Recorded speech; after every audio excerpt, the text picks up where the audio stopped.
have another video regarding Mason Fardowe and his little hate campaign.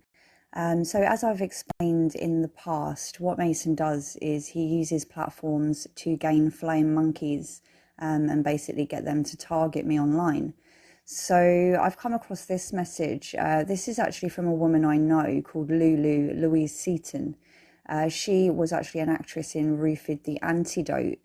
Mason was on Roofed 1 and she was about 2 years later coming on set. So I was a little bit confused to start with, but then I remembered she actually does know Clarke. And yeah, basically she's telling Mason in this group chat that I asked her to do a few scenes and then I went feral on her. So I just wanted to have my say. Louise knows exactly the reason why I stopped working with her. And that's because when I told everybody about Stacey Fordham raping me, she decided that she wanted to continue being friends with his best friend, Aaron. And I wasn't happy with her continuing in that circle as well as working on my production. It kind of made me feel like she didn't believe me.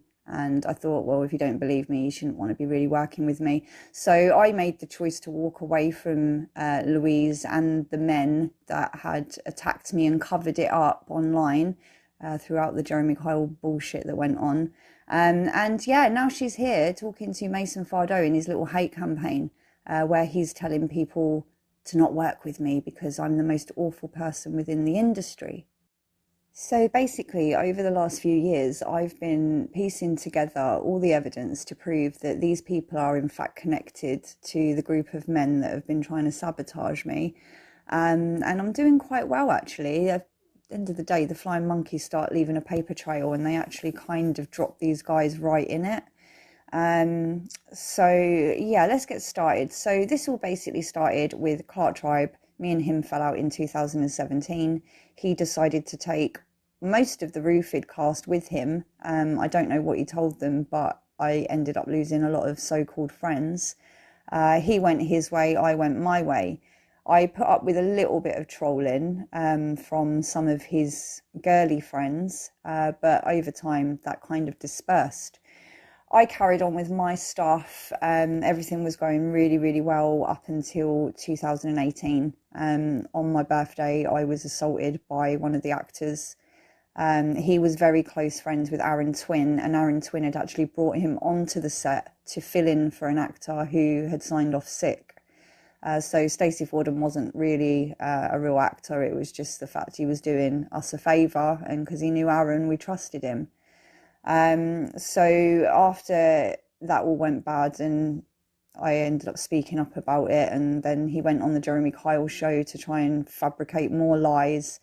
It kind of brought me a lot of unwanted attention, and there was another guy that was quite close to Aaron and Stacey called Kris Smith. And not long after the Jeremy Kyle show came out, Kris Smith decided to do everything he could to steal the copyright to my film. Now, Kris Smith put no money into this film, nothing. He literally came on set for one day. He was an assistant DOP. He wasn't even paid. And then he literally came and took the film, cut the credits and everything off, changed the title and put it all out on platforms. Stu Armstrong supported him in doing this, and Stu Armstrong was also supporting Aaron Twinn. They were going around the internet basically trying to set me up for different things and making up a lot of lies about me. And this is what's basically been happening over time. I've had Aaron and Stu Armstrong doing things on one side.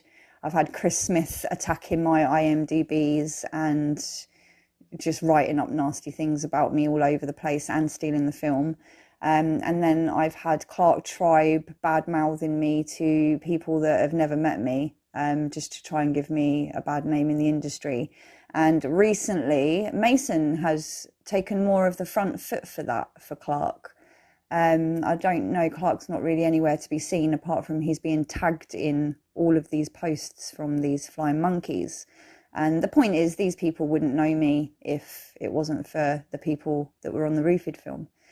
So, yeah, it's really disheartening, if I'm honest, the fact that I trusted these people. I brought them into my life to work on a project. you know, they all promised me that they were doing it for the same things. They wanted to act, they wanted to learn a skill, and it turned out that none of them were really in it for that. They all had their own agendas. So yeah, this is how all of these people are linked. Through all of this, I also had issues with an account called the HumbleDryer. He was basically saying I was doing things and sending a lot of people my way. And it wasn't for a while, about a year, that I found out that Stu Armstrong was actually connected to the HumbleDryer and people that were connected within this HumbleDryer platform. Also the Firm Fella and the UK BK Boxing. So eventually, like I say, it's taken 7 years. Mason has got a little bit desperate in trying to sabotage me online. So he's literally going out now and putting out statuses in his own name. He's also coming on my accounts in fake names, but signing his name, so I know it's him, which is a bit of a weird one. And he's also leaving me really narcissistic messages, like he's really trying to sort of, I don't know, give me some sort of emotional abuse. But I'm a bit old in the tooth for that kind of behaviour, so it's not really working for him. But yeah, I just wanted to literally show everybody in a bite-sized piece of how all these people are connected. They've then gone and brought in people I don't know, like Charlene Aldridge, who I think accidentally got brought into it, to be honest. I don't think she actually really wanted to get involved. I think she just was a bit too hot-stepped to quick on something. But now she's looked into it. I've not heard a word. Cookie Greenwood was more predatory. She was she knew what these men were up to, and she contacted me posing as a producer to try and get me to work with her. She was also very interested in getting my address, which I know Clarke Tribe's been on the phone to a few people trying to get my address for what I have no idea, but you know, and so basically that's why I'm documenting everything, so that it's all out there. And if these guys do decide to do something really stupid, it's not like I haven't told people what they're up to. So I just can't believe that they have the power to bring in so many people by one status. Literally, they put up a status, and people like Christopher Victor Shipton, that I don't know, never spoke to, but did a bit of digging, and he's connected to the guy that stole my film. So it's like one little bubble on the internet, and I don't think they actually all know each other. I think they just like the fact that they've got it in common to hate on me.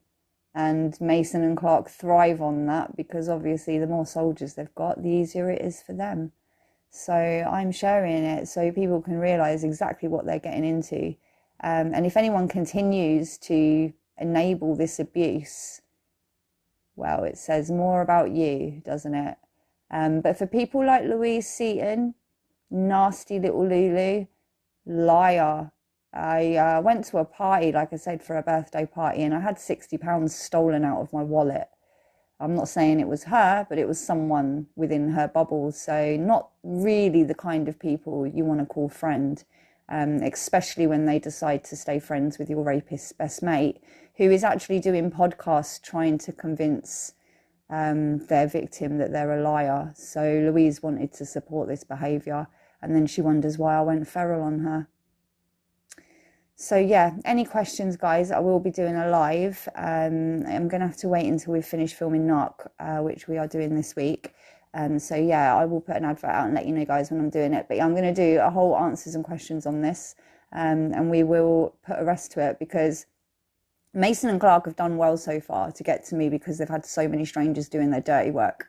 I wonder how clever they'll be when they have no more flying monkeys and the world sees what abusers they really are. It's disgusting the way they've behaved, and it's disgusting the shit that they put me through. And the fact that they go around bitching to strangers and bringing strangers in, it's just, well, pathetic.